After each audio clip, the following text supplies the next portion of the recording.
Quando eu tinha 24 anos, eu fui diagnosticada como uma pessoa que poderia infartar a qualquer momento. Eu era advogada e trabalhava no mercado financeiro. Eu não era uma pessoa estressada, eu não era mal-humorada e eu não tinha nenhum indício de burnout. Mas fato é que o estresse estava consumindo a minha vitalidade de uma forma que nem eu pude perceber. Isso começou a me fazer pensar que talvez outras pessoas estivessem vivendo isso também. E estão. Em 2015, foi feita uma pesquisa pela International Stress Management Association e que resultou em que 72% das pessoas estavam infelizes com o que faziam. E aí a gente pensa em tecnologia e as previsões, antigamente, era que com o passar dos anos as máquinas viriam para serem nossas aliadas e diminuírem a nossa carga de trabalho em até 50%. Estamos em 2018 e eu duvido muito que alguém aqui tenha conseguido reduzir a sua carga de trabalho em 50%. Em 2018, a pesquisa foi feita novamente. Quantos por cento vocês acham que continuam infelizes com o que fazem? Somos 90%. Estamos em 2018 e hoje, a cada 10 pessoas, 9 estão infelizes com o que fazem. A Organização Mundial da Saúde começou a se preocupar com esse tema e fez uma pesquisa sobre os gastos que estão sendo utilizados, né? Quantos países estão utilizando de dinheiro para bancar essa infelicidade. E o resultado é de que foram gastos 800 bilhões de reais com afastamentos por depressão. O Brasil, de todos os países do mundo, está em segundo lugar nesse ranking, só perdendo para os Estados Unidos. Dos 800 bilhões, 260 bilhões foram gastos pelo Brasil com afastamentos de funcionários por depressão. E quando a gente encara esses dados, a gente fica se questionando por que será que a gente se assusta tanto com isso? Por que será que talvez aqui, nesse ambiente, e em cada ambiente que a gente frequente por aí, 90% das pessoas não estão felizes com o que estão exercendo? E aí a gente tem que voltar um pouco na história e lembrar de que, nas épocas tribais, as pessoas que não eram aceitas dentro das tribos, elas não sobreviviam. Então, não ser aceito num grupo era significado de morte. E, ao longo dos anos, a gente foi ensinado de que a gente precisava ser aceito. O maior medo do ser humano hoje é não ser aceito. Porque a gente herdou esse medo da sobrevivência. A gente atrela a aceitação à sobrevivência até hoje. E aí, o que a gente faz com isso? A gente começa a seguir diversos padrões, né? Como é que a gente se veste, porque se vestindo dessa forma a gente consegue ser aceito em determinado ambiente. Como é que a gente fala? Como é que a gente se porta? Então, como é que eu faço para ser aceito? E aí, essa aceitação começa a frustrar a gente, porque com o avanço da tecnologia, o que aconteceu? A gente ficou cada vez mais conectado. A gente não consegue mais fugir de quem a gente é. A gente está o tempo todo sendo vigiado por todo mundo, assim como a gente consegue se conectar com todas as pessoas, em qualquer lugar do mundo. Então, a gente não consegue mais exercer aquela história de que, quando a gente está trabalhando, a gente exerce um papel, né? E quando a gente está em casa, a gente exerce outro. Então, a minha vida profissional é uma coisa e a minha vida pessoal é outra. Isso não existe mais. Tudo que você fala, tudo que você prega e tudo que você come, tudo que acontece na sua vida está sendo validado o tempo todo por todas as pessoas que te conhecem pessoalmente e aquelas que não te conhecem. Porque a gente não vai conseguir fugir disso. A tecnologia está trazendo essa realidade para a gente. E aí, como é que a gente lida com o fato da gente não poder mais exercer um papel? A gente cria papéis para que a gente consiga ser aceito nos lugares que a gente frequenta. E agora vem a tecnologia e diz, olha, não existe mais papel. Porque você pode estar aqui fazendo alguma coisa e dizendo que você faz alguma coisa e amanhã vai ter alguém validando isso aí. Você não vai conseguir negar mais esses papéis. Então, o que a gente faz? A gente aprende a ser a gente mesmo. A gente aprende que o melhor jeito da gente ser aceito nos lugares e no trabalho, na nossa família, é a gente conseguindo exercer o nosso melhor papel, que é o nosso, que é aquele que a gente sabe fazer, que é aquele que a gente não precisa se esforçar. E como é que a gente não se esforça para isso? A gente cria vulnerabilidade nos espaços que a gente frequenta. O que quer dizer criar vulnerabilidade? Quer dizer que a gente pode ter fraquezas, que a gente pode ter vitórias e que não tem problema nenhum compartilhar isso com as pessoas que estão ao seu redor.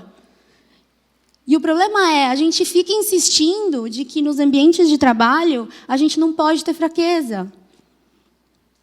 Para a gente provar que a gente conquistou alguma coisa, a gente não pode dizer que a gente teve medo.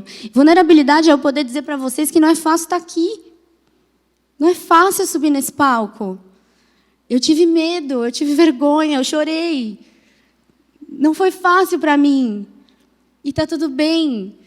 Porque eu sei que eu tenho uma rede de pessoas que continuam me aceitando desse jeito. Porque eu aceito elas com essas fraquezas também. Eu tenho uma rede de pessoas que eu sei que se eu sair daqui agora, sem ter falado nada, vão continuar me amando desse jeito. Não tem problema. Eu não preciso exercer papel nenhum aqui em cima. E aí, o que a gente faz? A gente começa a perceber que se a vida pessoal e a profissional vão ser a mesma coisa, porque a gente vai estar o tempo todo sendo vigiado, sendo validado, é mais fácil que a gente seja a gente mesmo. É mais fácil que a gente consiga atrelar no nosso trabalho momentos de vulnerabilidade, momentos de pertencimento com as pessoas que estão ao nosso redor, para que a gente aceite elas do jeito que elas são e para que a gente seja aceito desse jeito também. Eu comecei a pesquisar bastante esse tema e falar muito sobre isso em diversas empresas. E uma das empresas que eu fui, eu estava no elevador e eu conheci o senhor Antônio no elevador. E quando eu cheguei na reunião, o tema era como que a gente conseguia integrar mais a equipe e deixar a equipe mais motivada. E aí a primeira pergunta que eu fiz era: vocês conhecem o senhor Antônio do elevador?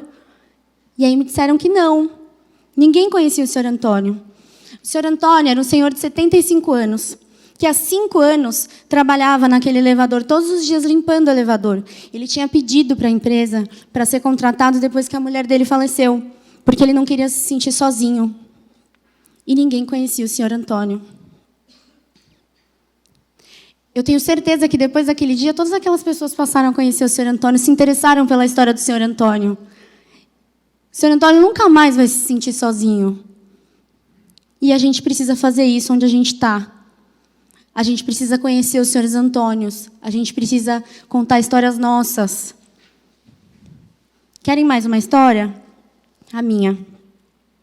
Eu sou uma menina que nasci e sou filha de pais separados. A minha mãe tinha 21 anos quando eu nasci. E eu cresci junto com ela num trabalho que ela fazia com a população de rua. E quis muito crescer na vida e fazer minha carreira e ser aceita, né? É isso que todo mundo quer, no fundo. E eu entendi que, para ser aceita, eu tinha que fazer aquela carreira que todo mundo achava que era certa. E eu estudei direito, e eu virei advogada, e eu comecei a trabalhar no mercado financeiro, e eu conquistei todos os cargos que eu podia ter conquistado, bem nova. E aí eu percebi que eu queria largar tudo, de repente. Era a minha vontade. Eu não estava infeliz, mas eu queria mudar. E eu fiz isso. E eu fiz isso mesmo sem o apoio de ninguém. Eu fiz isso para trabalhar com algo que eu já tinha aprendido desde criança, que era trabalhar dentro do terceiro setor. E hoje, as pessoas acreditam no que eu faço, porque sou eu. Porque demorou muito pouco tempo para as pessoas começarem a entender que agora sim eu estava exercendo o meu melhor papel. Eu estava exercendo o papel de ser eu mesma, de ser minha melhor versão. E a tecnologia não está longe disso, porque recentemente eu fiz uma pesquisa e eu identifiquei que eu e o meu sócio, a gente tem 59 grupos no WhatsApp em comum. A minha carga horária não diminuiu em 50%. A minha carga horária é muito maior do que antes. E por que hoje eu não estou na estatística da USP, por exemplo, que identificou que segunda-feira de manhã é o dia com mais infartes? E por que isso? Porque as pessoas não conseguem mais suportar a ideia de que elas têm que acordar na segunda-feira de manhã e vestir o papel que elas precisam vestir. E isso não significa que vocês precisam pedir demissão, que a gente precisa transformar nossa vida, então agora vai todo mundo trabalhar com o que ama, viajando pelo mundo. Isso só significa que, se você se permitir ouvir as histórias dos senhores Antônios que estão sentados do seu lado, e se você puder compartilhar a sua história com as pessoas que estão sentadas do seu lado, você não vai mais precisar exercer papéis. Porque você vai poder olhar as pessoas do jeito que elas são, e elas vão te olhar do jeito que você é.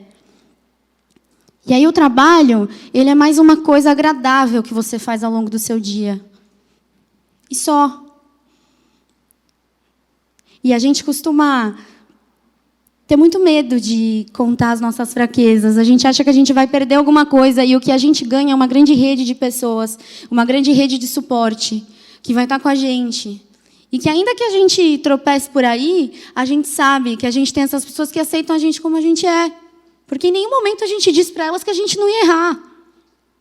Então, o que a gente precisa, dentro das nossas relações de trabalho, é, primeiro, aceitar que a nossa carga de trabalho não vai diminuir. As máquinas vêm para serem aliadas, mas elas não vão, de forma nenhuma, substituir espaços de amor, substituir histórias como a história do Sr. Antônio, e o que aquele time pode fazer depois que descobriu a história do Sr. Antônio. Então, que a gente primeiro aceite isso. Nossa carga horária vai aumentar cada vez mais, porque a gente trabalha pelo WhatsApp. Porque as pessoas sabem quando foi a última vez que a gente ficou online. Porque as pessoas sabem se na hora que a gente estava dizendo que a gente estava fazendo alguma coisa do trabalho, a gente estava online ou não. A gente não consegue mais fugir. Então, se a gente vai trabalhar o tempo todo, se a gente vai estar o tempo todo conectado com todas essas questões, por que a gente só não se permite ser a gente mesmo e aliar isso ao nosso trabalho? Por que a gente não se permite contar histórias nossas e ouvir histórias nos nossos ambientes? Porque quando a gente está com os nossos amigos ou quando a gente está com a nossa família, eu não vejo ninguém contando as horas. Nossa, hoje eu passei 3 horas e meia com os meus amigos. Ninguém faz essa conta. Então, por que a gente sai do trabalho e fala, caramba, hoje eu trabalhei 10 horas. Caramba, hoje eu trabalhei 12 horas. Tem pessoas lá que são tão agradáveis quanto seus amigos, que têm histórias tão extraordinárias quanto a dos seus amigos. E se você se permitir conviver com eles, ouvir essas histórias, você não vai mais precisar contar quanto tempo você está lá. Porque você vai curtir essa jornada. A gente não tem que curtir só o final dela, a gente tem que curtir a jornada inteira. E a gente faz isso não só na nossa vida, como no nosso dia. Então, a minha jornada de trabalho, eu tenho que fazer as minhas funções. E aí eu saio e eu vou curtir. Na vida também, né? Eu tenho essa jornada aqui porque eu quero atingir aquele objetivo. E a gente não curte as jornadas, que são a maior parte da nossa vida. Então, se a gente encarar isso de um jeito diferente, talvez a gente consiga suportar essa jornada de trabalho muito mais alta, que a gente já entendeu que a gente vai ter, e vai ficar mais fácil. E não se esqueçam que, junto com você e comigo, tem várias outras pessoas que estão buscando encontrarem algo que elas gostam de fazer. Isso não significa que elas querem mudar o que elas fazem. A gente quer mudar o como a gente faz. Não interessa o que a gente faz. Se a gente estiver curtindo o como, vai ficar muito mais fácil. A Organização Mundial da Saúde previu que em 2020 a depressão vai ser a maior causa de afastamento. E eu tenho uma meta que em 2020 eu quero transformar essa previsão. E eu quero encontrar vocês lá para a gente celebrar que a gente conseguiu transformar isso. E para isso eu vou fazer um pedido. Quando vocês chegarem amanhã no trabalho, contem as histórias de vocês. Obrigada.